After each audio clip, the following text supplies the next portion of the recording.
I found that oftentimes you could think about something so much that you almost get paralyzed to even do anything in the first place. You're thinking so much about doing this activity, or maybe a result that may or may not happen, or something that could go wrong. And instead of just doing the things that you need to do, you overthink so much that you just try and get out of your brain by just shutting down. You watch Netflix or scroll on YouTube or scroll on your phone just to distract yourself from your own mind. And you know that oftentimes overthinking doesn't help you achieve anything, or it doesn't help you in the future. In fact, most of the time it becomes a negative thing. How do you stop overthinking about things while still moving forward and figuring out problems? In this video, I'm going to share with you my top 3 things that have helped me control my overthinking problem. The first 2 I'm going to share have helped me personally and have helped a lot of other people, but I think the last one I'm going to share is the one that could help everyone. It's said that we have over 70,000 thoughts each day. It's impossible to control every single thought you think about. Your mind is like this really messy just web of like unorganized thoughts that just shoot in and out of your conscious mind throughout the day. And then in your subconscious mind, there's so many things that you're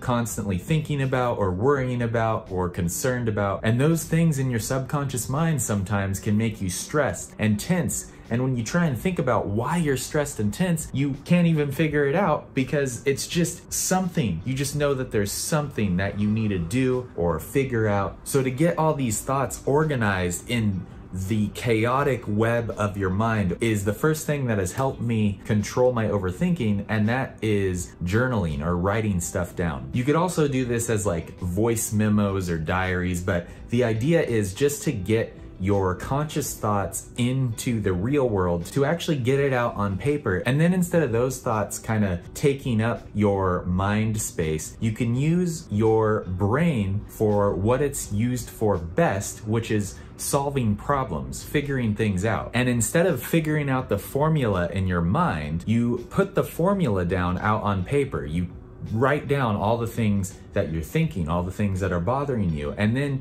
you can make sense of it and solve the formula in your mind. Once you start writing things down or take voice memos of what it is you're thinking, if you do it long enough, you'll figure out a pattern of specific things that keep coming up, that keep maybe bothering you, and you can then figure out what it is you need to do. And I found that even for me, if it's not the right action or the right steps, at least you feel like it is. Because it's not so much about figuring out what it is that's bothering you and what it is that you're thinking, it's more like feeling like you've figured out what you're thinking and what your problem is. The feeling is ultimately what makes us stressed. So the next thing I would say is learning to control your mind in a much better way. And the way to do that is to meditate. Hold on, before you click off this video, I want to explain that meditation doesn't have to be just sitting in a quiet room, breathing exercises and stuff like that. It's more about calming your mind in a way of being aware of your surroundings, living in the present moment. Really pay attention to the sights and sounds and the tastes and the smells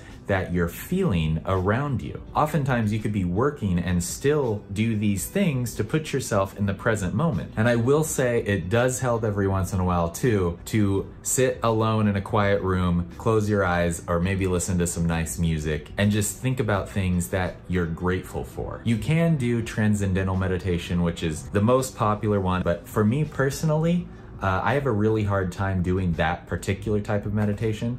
So what I like to do is actually one that I learned from Tony Robbins, and maybe this will help you. You sit down, quiet room, same deal, except you don't really think about your breath. The first thing you do, focus on points in your life that you were grateful for or that you felt like most happy. And you really put yourself in that position. And again, think about what you were smelling, what you tasted, what you saw and heard and felt, and really place yourself in that point in time from the past in your life where you were like really excited and happy and grateful. That puts you in a really good mood, ultimately leading to you thinking about the last thing, which is your future. What do you want to achieve in your life? And you do this in the same way you thought about your past, except you're creating events that you want to have happen. And you do the same thing. You smell what you will smell and what you'll taste and what you'll feel. How does it feel? Put yourself in that position like it already happened. This is a meditation I do, and it really helps me get out of my own head because I have something that I am focused on. It actually can be a lot of fun to try and think about things that you've gone through in the past that make you super happy. It gets very exciting to relive those moments, as well as think about things that you want to have happen. It's also very exciting to try and create moments that you want to have happen, whether it's sitting in your new home or sitting in a hot tub in Japan in the snowy mountains or something, whatever you want to do. Maybe you're surrounded by family or, whatever it is. To me, those are fun things that you can assign to your mind to figure out and create these worlds, recreate old worlds that you've relived that make you very happy, and create new ones that you want to have happen. It gives your mind a source of attention, and it makes you feel really good. So the last thing I want to talk about, and the thing that I think is right for everyone that can help them stop overthinking, is just to take action. It doesn't matter what it is you're overthinking about. If you have a task to focus on, your attention is now diverted in that direction. Regardless of what they want you to think, us as human beings actually cannot multitask. It just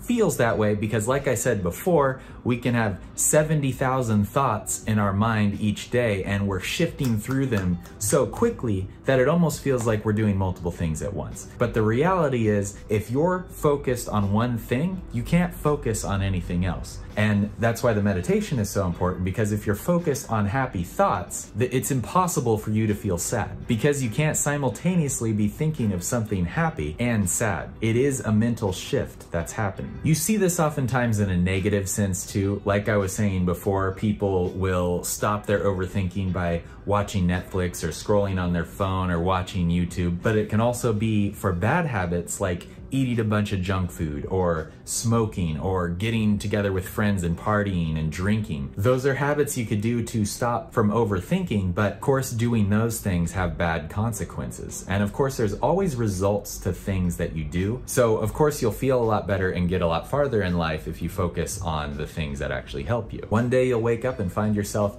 not overthinking about all your problems, but overthinking about how awesome your life is. And if you made it this far, there's actually one more bonus tip I want to share with you that you shouldn't overthink about at all, and that's to subscribe to my channel. All right, guys, thanks so much. See you in the next one.